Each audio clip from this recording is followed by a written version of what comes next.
Kita masuk di bagian rumpun kedua dari tata ibadah kita.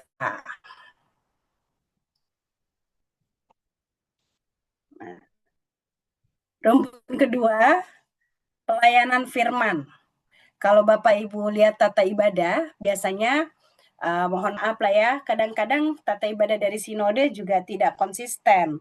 Ada yang bilang pemberitaan firman, ada yang bilang pelayanan firman, tapi secara konsisten kita akan memakai istilah pelayanan firman karena pengkhotbahnya itu disebut pelayan firman.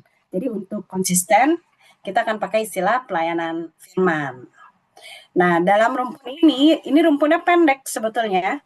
Jadi semoga kita nggak selesai lama. Ada empat hal: doa mohon bimbingan Roh Kudus, pembacaan Alkitab, khotbah. Tapi kalau mengenai khotbah akan disampaikan dalam materi yang terpisah, dan setelah khotbah sebelum rumpun yang baru, sebelum rumpun jawaban jemaat. Nah, kita mulai dengan doa mohon bimbingan Roh Kudus. Bapak Ibu, kalau Bapak Ibu ingat, saya yakin Bapak Ibu sudah lama bergereja ya, apalagi yang sudah lansia dan sudah bertahun-tahun di GPIB. Dulu kita memakai istilah epiklese. Saya ingat ini karena waktu kebetulan walaupun saya belum jadi mahasiswa teologi, tapi karena saya sudah menjadi organis yang harus duduk di ibadah dari awal sampai akhir, akhirnya ini barang-barang ini sudah nempel dalam ingatan. Dulu kita pakai istilah doa epiklese. Lalu di kemudian hari diganti jadi doa mohon bimbingan Roh Kudus. Kenapakah itu? Ternyata Bapak Ibu, doa epiklese adalah doa supaya Allah memutuskan secara khusus perlengkapan sakramen yang akan dipakai.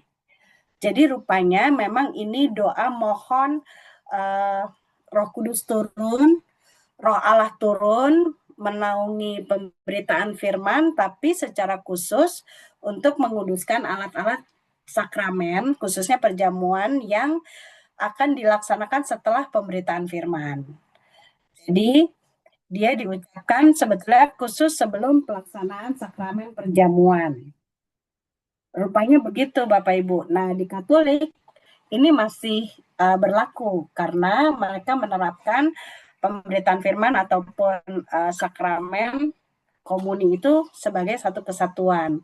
Sementara kita ternyata enggak, karena kita tidak mengadakan perjamuan setelah setiap selesai pemberitaan firman, tapi dalam 1 tahun kita melaksanakannya hanya 4 kali. Itulah kenapa kita pakai istilah doa mohon bimbingan Roh Kudus.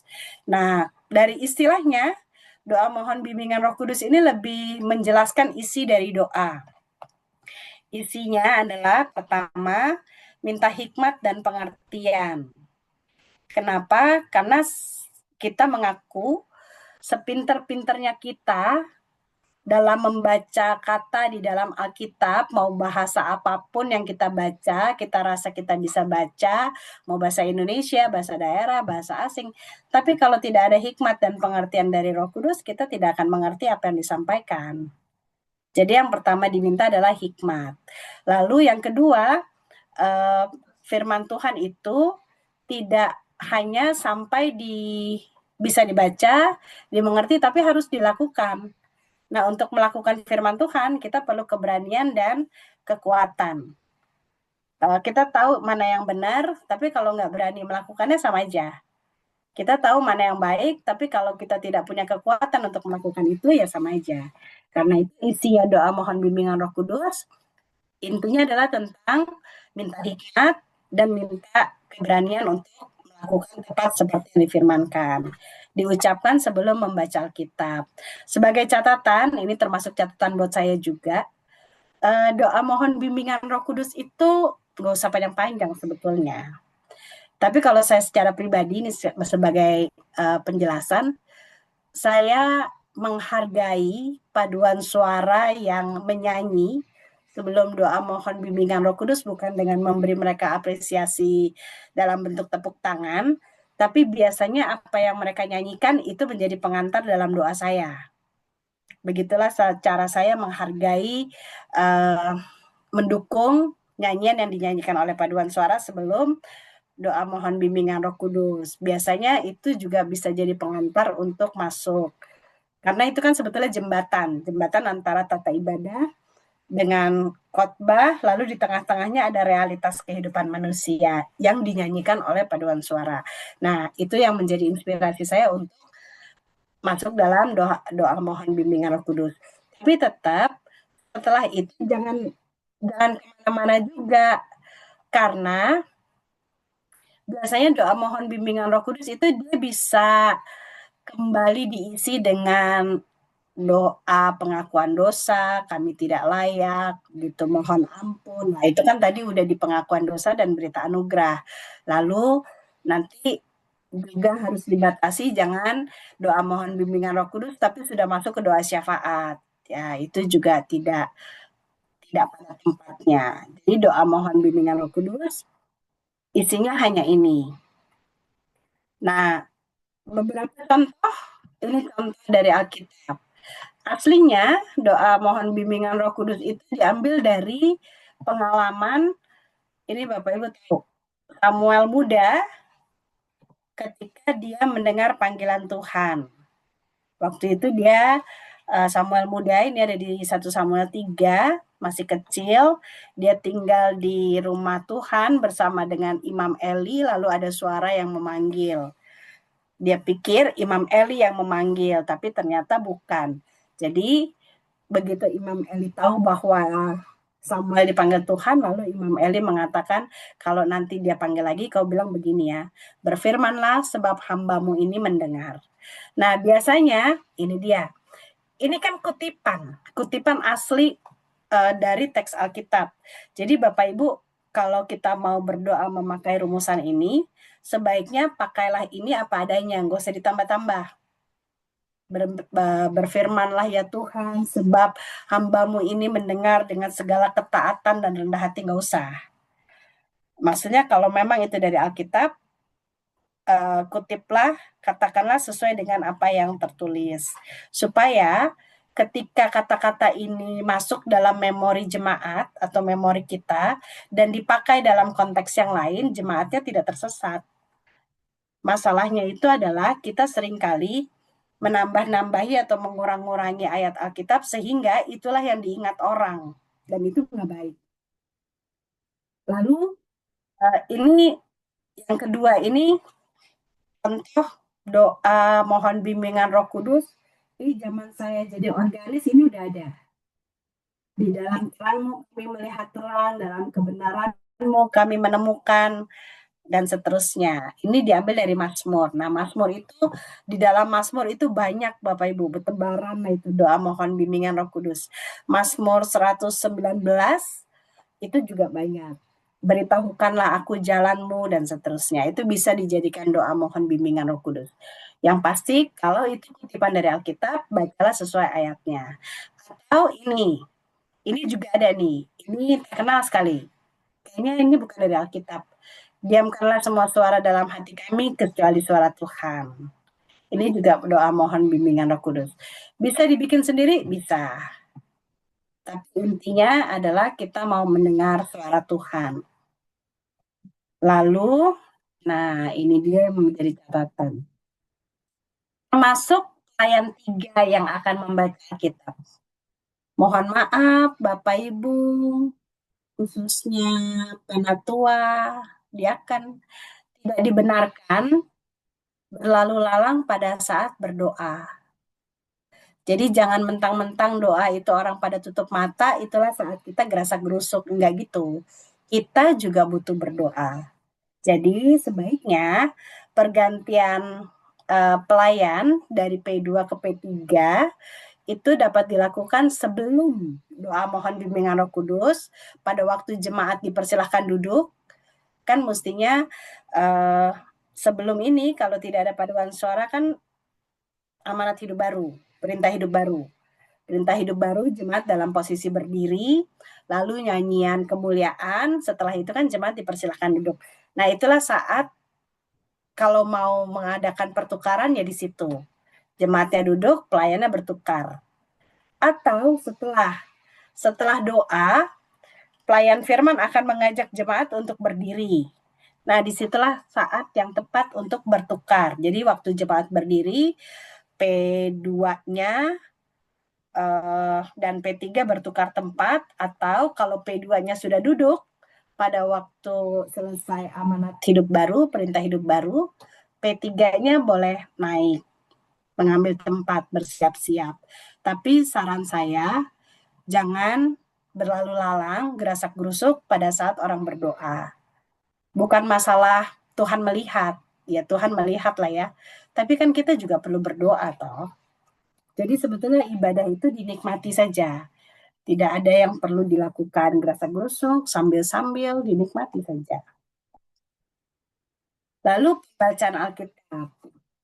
Pembacaan Alkitab, jemaat Tuhan mari berdiri untuk mendengarkan firman Tuhan yang dibacakan dari Alkitab. Nah, Bapak Ibu, kita perhatikan ini ajakan ini sebetulnya mengandung teologi GPIB tentang Alkitab. Lihat, mari berdiri untuk mendengarkan firman Tuhan yang dibacakan dari Alkitab. Dengan kata lain, ajakan ini memberi penekanan bahwa yang dibaca itu firman Tuhannya. Firman Tuhan yang ada ditulis dalam Alkitab. Jadi fokusnya itu bukan kepada kitabnya, tapi kepada firmannya. Tapi firman yang mana? Firman yang ada di dalam Alkitab. Bukan firman yang ada di catatan, bukan firman yang ada di buku lain.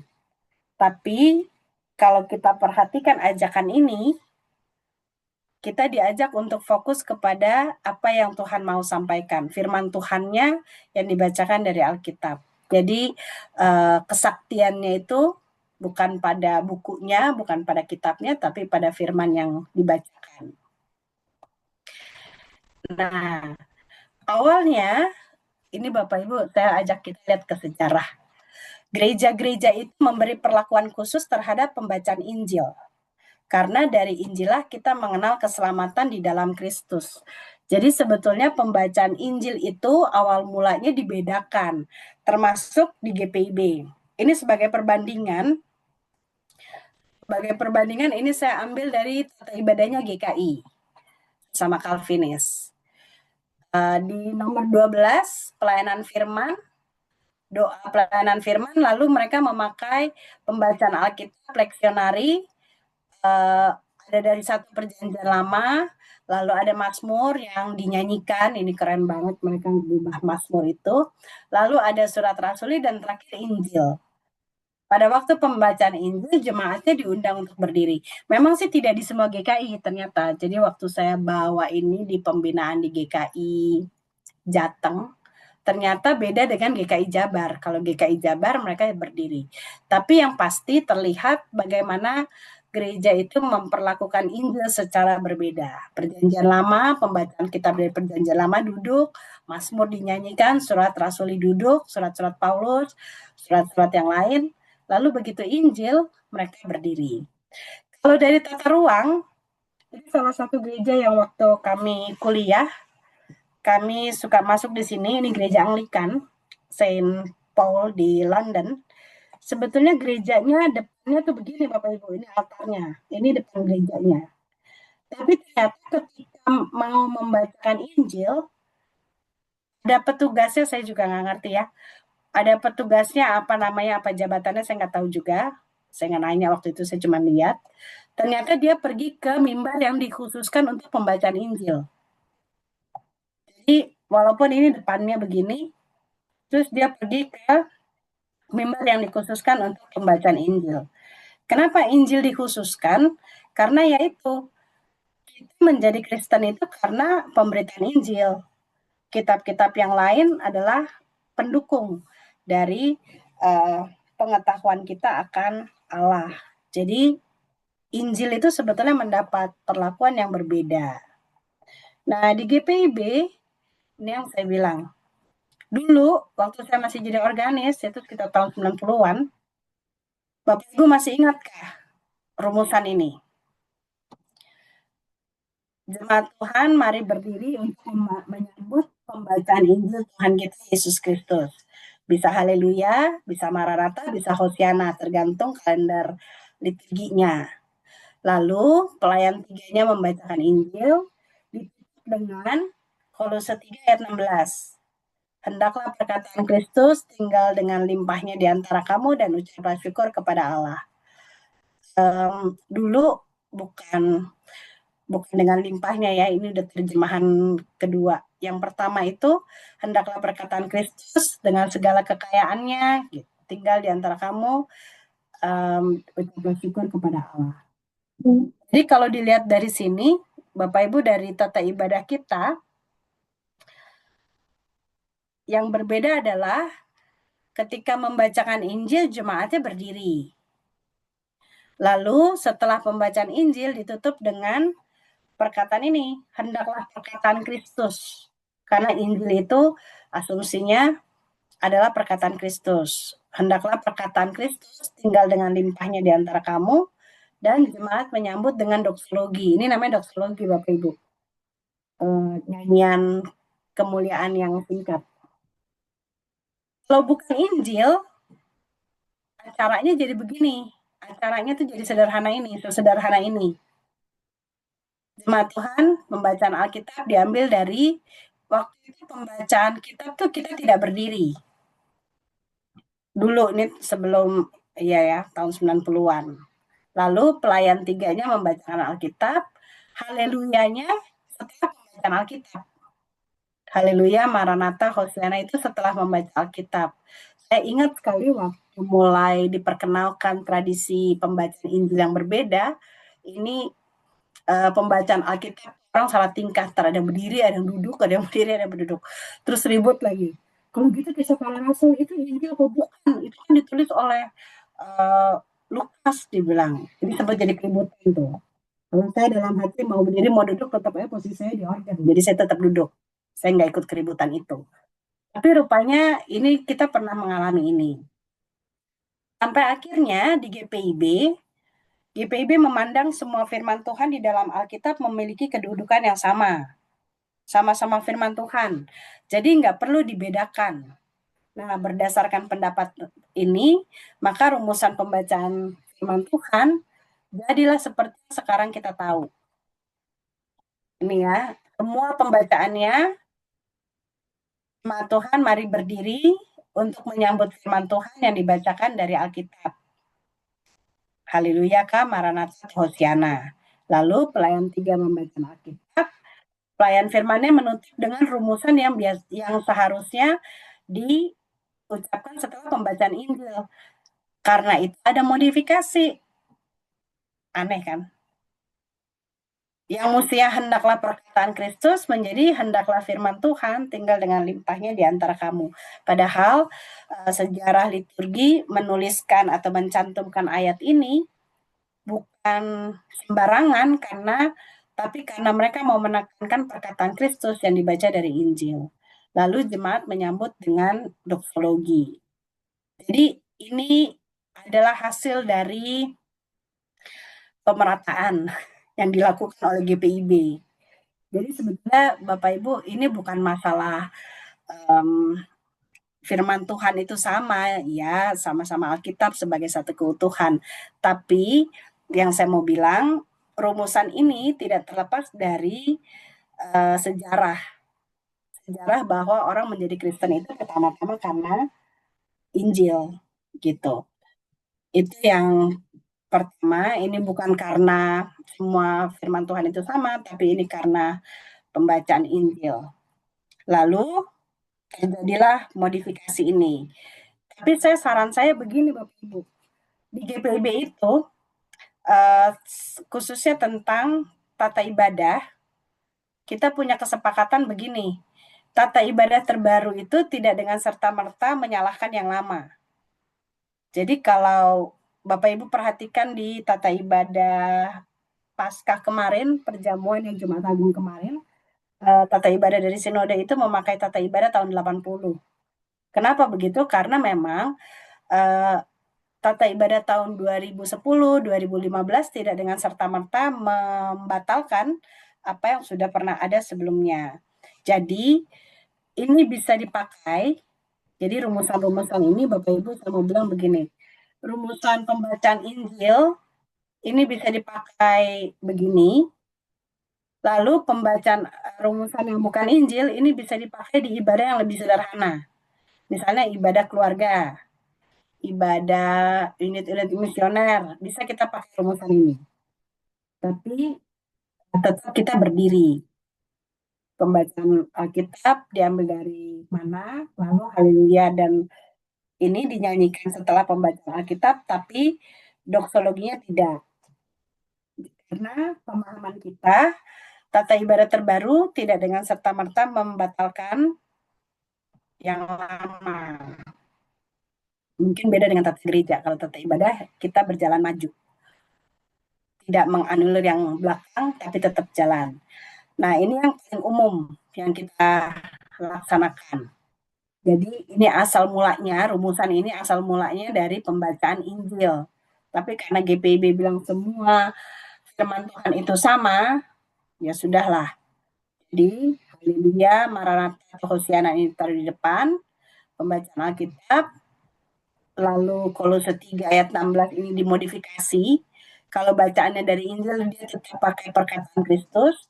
Tapi kalau dari bukan Injil, dia pakai firman Tuhan. Lalu kita pakai doksologi. Nah, ini catatan.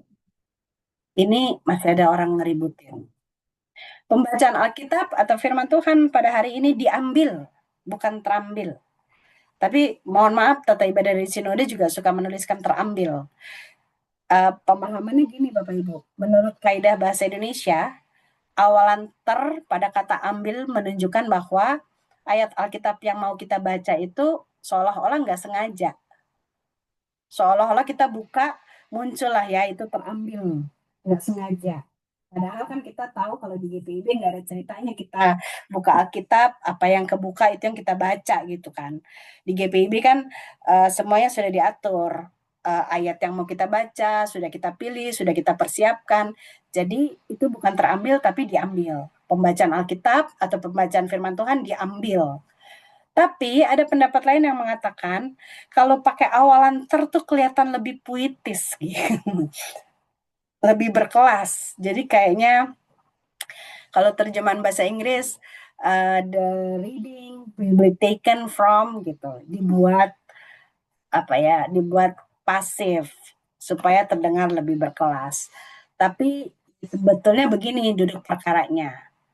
Kata ter dalam bahasa Indonesia seolah-olah ayat itu tidak sengaja kita bacakan, padahal itu sudah dipersiapkan dan memang sudah dipilih. Tapi ada juga yang bilang pakai ambil tuh kelihatan lebih puitis, lebih berkelas gitulah ceritanya. Tapi kalau saran saya lebih suka pakai yang diambil dari. Nah, istilah liturgi ini bukan barang baru sih. Haleluya, haleluya itu bahasa Ibrani, artinya pujilah, tinggikanlah Tuhan. Yah itu dari Yahweh, Yahnya yang terakhir. Kalau yang depan Ha'al itu sebetulnya ditinggikan. Bapak Ibu kalau pernah lihat maskapai penerbangannya Israel, maskapai penerbangannya itu namanya El Al, Allah Maha Tinggi. El itu Allah, Al itu tinggi. Nah, haleluya nih kira-kira begitu juga, Al itu tinggi. Tinggi. Jadi pujilah, tinggikanlah Tuhan. Ini bahasa Ibrani. Ada kritik saya lihat di khotbahnya Pendeta Simon Raprap. Kita kemarin menyanyikan lagu Haleluya Haleluya itu yang dari Kidung Ceria. Haleluya dari lu ke Yah itu sebetulnya nggak boleh ada jeda Bapak Ibu. Jadi bukan haleluya tapi haleluya gitu. Jadi dari lu ke Yah itu sebetulnya nggak ada jeda karena dia merupakan satu kesatuan. Lalu Maranatha, Maranatha itu bahasa Aram.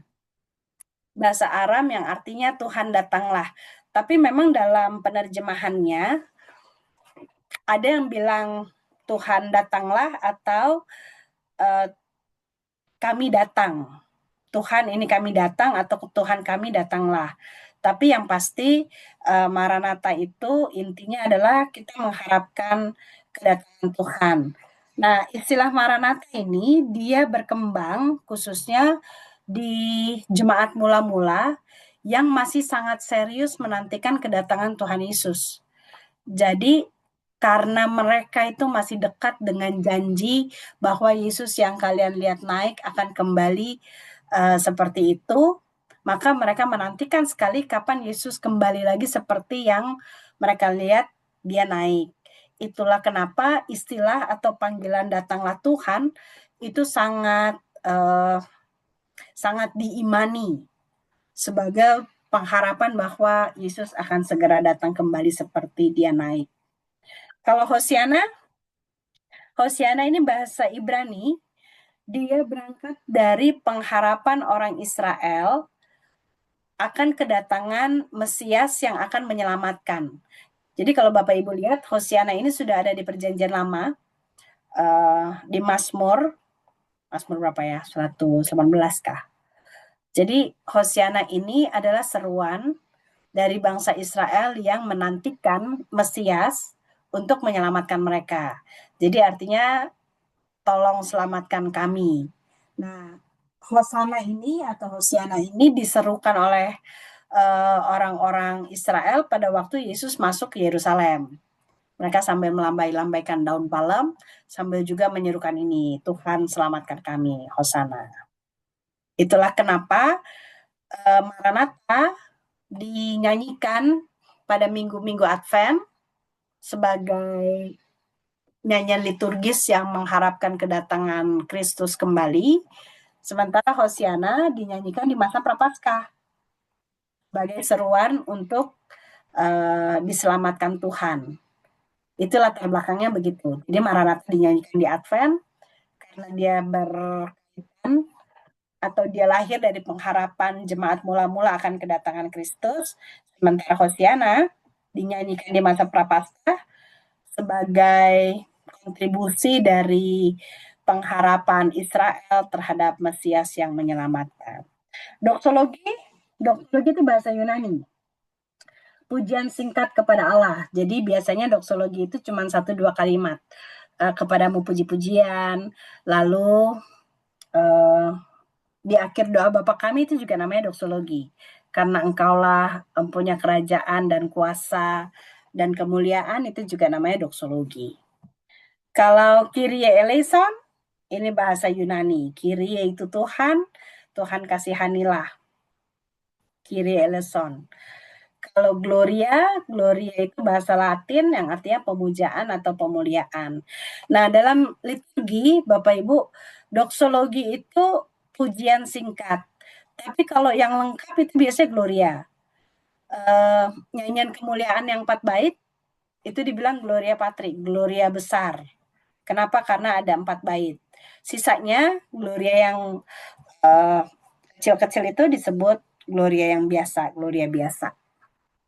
Tapi setidaknya ini ada di istilah liturgi, nanti akan dibahas lagi di topik tentang nyanyian musik gereja. Nah, sekarang cara membaca Alkitab. Emangnya kita masih perlu diajarin cara baca Alkitab?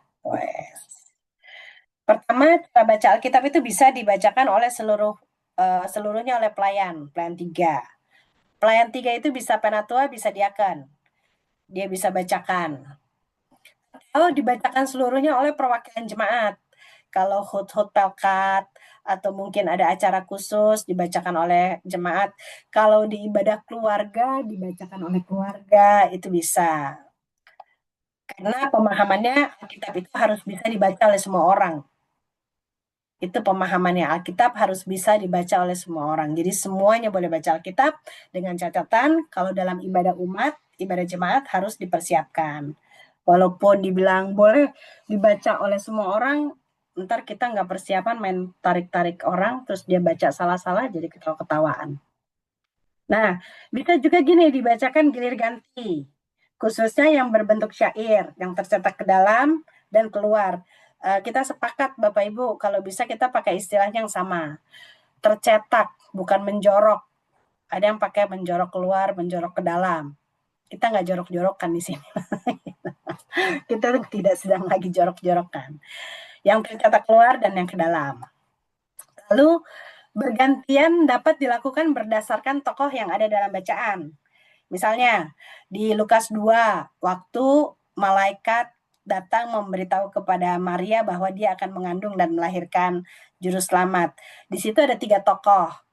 Yang satu tokohnya narator, malaikat, dan Maria. Ini bisa jadi alternatif. Lalu membacanya per bagian. Kalau satu perikop itu terdapat berapa paragraf, setiap paragraf dapat dibacakan oleh orang yang berbeda. Ini biasanya ada di Perjanjian Lama, di cerita-cerita. Itu biasanya dalam satu pasal, itu dia bisa berapa perikop. Mungkin ada cara yang lain, nanti kalau kita ingat, kita bahas. Tapi catatannya begini Bapak Ibu, mohon perhatiannya. Mazmur, ini yang kanan Mazmur, yang kiri saya ambil dari Amsal pasal terakhir. Aslinya, bagian yang tercetak keluar itu dibacakan oleh pemimpin ibadah dan yang tercetak ke dalam oleh umat. Jadi di kalangan atau dalam peribadahan orang Yahudi, cara ini sudah otomatis udah begini cara bacanya. Pokoknya mereka begitu melihat ada yang keluar, ada yang masuk, ada yang ke dalam, otomatis yang bagian keluar itu dibaca oleh pemimpin ibadah, yang ke dalam oleh jemaat. Bapak Ibu ingat Mazmur Kil Alam Hasdo, bahwasannya untuk selama-lamanya kasih setianya. Itu kalau Mazmur itu dibacakan, jemaat udah dengan otomatis menyambut dengan kata-kata itu, bahwasannya untuk selama-lamanya kasih setianya. Dan seperti yang kita pernah tahu, bahwa bagi mereka ini syair ini dihafal. Jadi kalau kita itu masih rempong ngebuka Alkitab, masih mesti baca sesuai aturan, pakai berantem lagi. Ini kan kita yang baca, aku dia baca gitu, diributin lagi. Kalau mereka tuh udah otomatis keluar masuk. Nah, ini juga mau kita berlakukan dalam ibadah kita. Jadi kita konsisten ya Bapak Ibu dengan percakapan kita di beberapa minggu lalu. Bahwa ibadah yang sesungguhnya adalah perjumpaan spontan jemaat dengan Tuhan. Jadi nggak terlalu banyak instruksi. Nah mohon maaf di kami di Pancoran Rahmat masih suka instruksinya kepanjangan. Kalau instruksinya kepanjangan dia itu memotong cerita. Jadi kalau ayat sudah dibacakan nggak perlu lagi dibacakan judul lagunya. Misalnya nih, setelah kita baca Mazmur 1 ini, di ayat 6, sebab Tuhan mengenal jalan orang benar, tapi jalan orang fasik menuju kebinasan. Stop sampai di situ, lalu musiknya masuk, nyanyiannya masuk. Nanti kita akan mengerti bahwa nyanyian itu mendukung pembacaan Mazmur. Tapi kalau kita potong dengan tetapi jalan orang fasik menuju kebinasaan. Jemaat Tuhan, kita menyanyi dari Kidung Jemaat nomor sekian, bait sekian-sekian dengan judul dan seterusnya, itu ceritanya terpotong. Dan ibadah yang spontan itu yang minim instruksi. Jadi kalau dalam pembacaan Mazmur, instruksinya nggak usah panjang. Cukup mengatakan kita akan membaca sesuai dengan aturan membaca syair. Orang udah akan tahu tuh, oh artinya si pembacanya maunya kita bergantian. Tapi kalau ternyata pembacanya tidak mengatakan ini, dia akan baca semua. Mestinya gitu Bapak Ibu. Jadi kalau misalnya gini, kita akan membaca dari Mazmur pasal 1 ayat 1 sampai 6. Lalu dia mulai membaca, berbahagialah orang yang berjalan menurut nasihat orang baik, orang fasik, yang tidak berjalan menurut nasihat orang fasik, artinya dia mau baca sendiri. Tapi kalau sudah ada arahan, kita akan membaca sesuai dengan aturan membaca syair, aturannya jelas, yang tercetak keluar dan tercetak ke dalam. Tapi misalnya gini, kita mau variasi. Yang tercetak keluar dibacakan oleh presbiter, yang tercetak ke dalam dibacakan oleh jemaat. Nah itu baru bisa dijelaskan. Itu masih bisa dijelaskan. Tapi itu tadi Bapak Ibu, nggak usah kepanjangan. Nggak usah dibilang gini. Yang tercetak keluar akan dibacakan oleh presbiter, ya, presbiter ya, siap ya. Jangan sampai salah ya, baca yang benar, nggak usah gitu. Yang tercetak ke dalam oleh jemaat, ya, Bapak Ibu ya, lihat, nggak usah gitu. Itu mau ibadah. bukan mau latihan. Ibadah itu bukan latihan. Lalu yang kedua lagi. Nah, ini catatan dari saya. Mohon perhatian. Saya tidak menyarankan baca bergantian, Bapak Ibu. Ayat genap dan ganjil. Biasanya oh, yang ngajak itu karena ayatnya panjang, bacaannya panjang, terus kita ajak yang genap dibaca oleh yang ganjil dibaca oleh laki-laki, yang genap oleh perempuan. Percayalah, kalau dihitung waktunya itu akan tambah lama. Jadi tambah lebih lama. Mendingan dia baca sendiri semua sampai habis daripada bergantian dengan jemaat. Atau pakai alternatif yang tadi. Kalau mau beberapa yang baca, potongnya per paragraf. Karena lihat ya, kadang-kadang ayat itu tidak berakhir dengan titik. Dia berakhir dengan koma. Saya nggak sempat cari lagi, tapi di surat-suratnya rasul-rasul ini sama di cerita-cerita perjanjian lama ada yang potongannya ekstrim, Bapak Ibu. Jadi ayatnya itu berakhir bukan di koma, bukan di titik, tapi di kata yang harus digabung dengan ayat berikut. Jadi kalau kita baca bergantian, yang genap dan ganjil, itu sepertinya akan memotong jalan cerita. Itu yang pertama. Lalu yang kedua, mohon maaf ini ya, yang menyebalkan gini, yang mimpin perempuan, ayatnya mulai dari ganjil, misalnya. Misalnya saya yang pimpin. Terus saya bilang gini, kita akan baca Galatia 1 ayat 1 sampai 5, yang ganjil akan dibacakan oleh laki-laki, yang genap oleh perempuan. Percayalah, habis itu tunggu-tungguan orang baca. Gitu kan? Kecuali kalau yang mimpin perempuan, saya akan bilang, yang ganjil akan dibaca oleh perempuan, yang genap oleh laki-laki. Saya sekalian mimpin dari Paulus seorang rasul. Nah, mereka itu akan, kalau saudara mimpin, sisanya akan terus akan lanjut. Tapi kalau mulainya begitu, apalagi kalau pembacaannya dimulai oleh jemaat. Galatia 1 ayat 1 sampai 5. Ayat ganjil dibaca oleh jemaat, ayat genap akan saya bacakan. Tunggu-tungguan itu begitu beneran. Terus enggak ya, ayat Alkitab tuh bukan dipakai buat main-mainan. Maksudnya bukan untuk menyelamatkan situasi, tapi ini untuk supaya kita mengerti.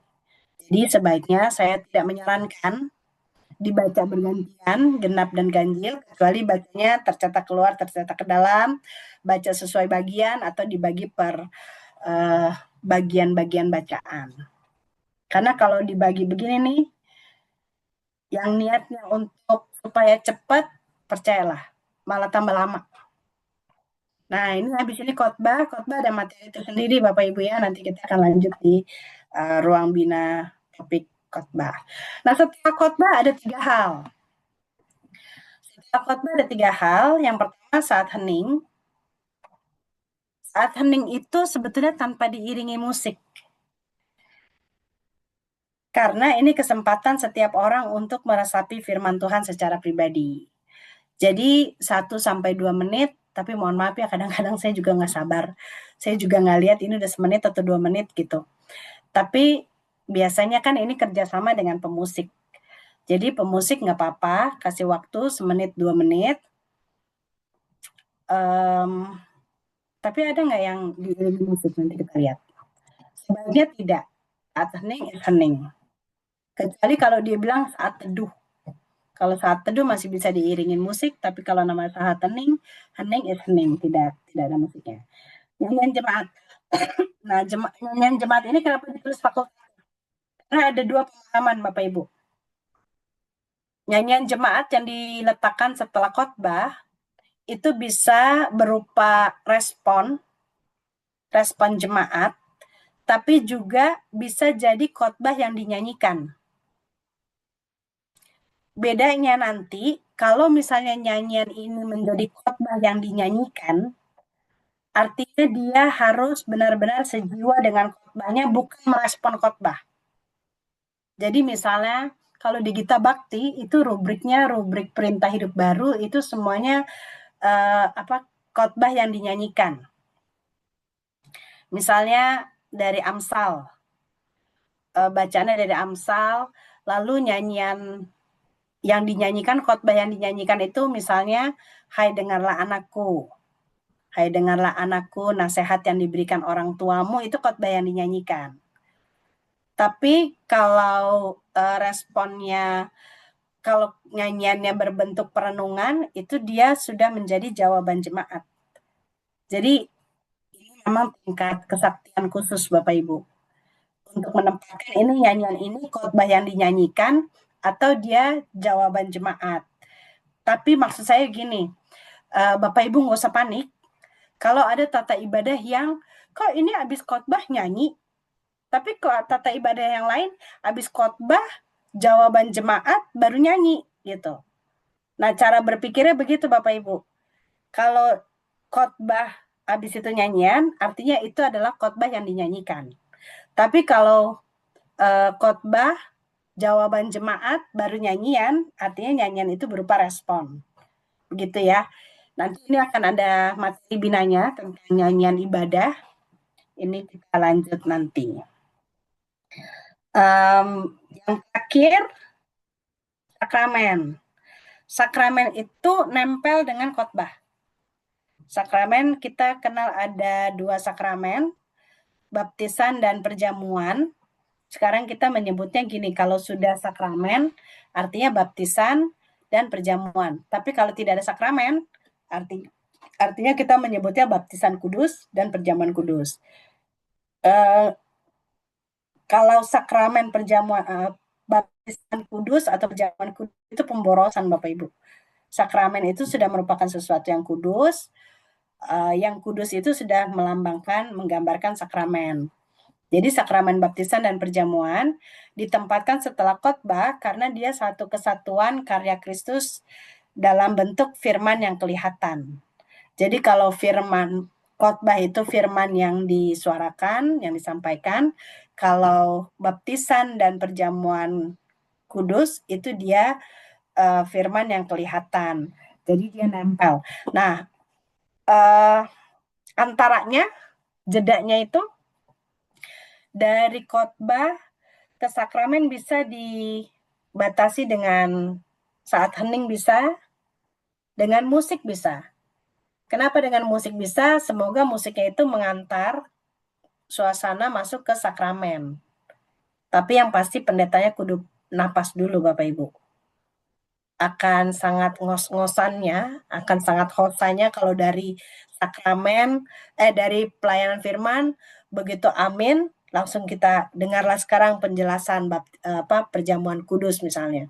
Itu kalau kita lanjutin kita habis napas itu. Jadi tetap harus ada jedanya. Apakah itu saat hening boleh, saat teduh diiringi musik boleh, tapi musiknya itu sifatnya pengantar sakramen, bukan musik yang ramai. Jadi Bapak Ibu jemaat diharapkan sabar. Jangan setelah khotbah pendetanya diam terus pada lihat-lihatan. Kenapa ya? Kenapa ya? Itu memang begitu tata ibadahnya. Nah, malam ini sampai di sini dulu.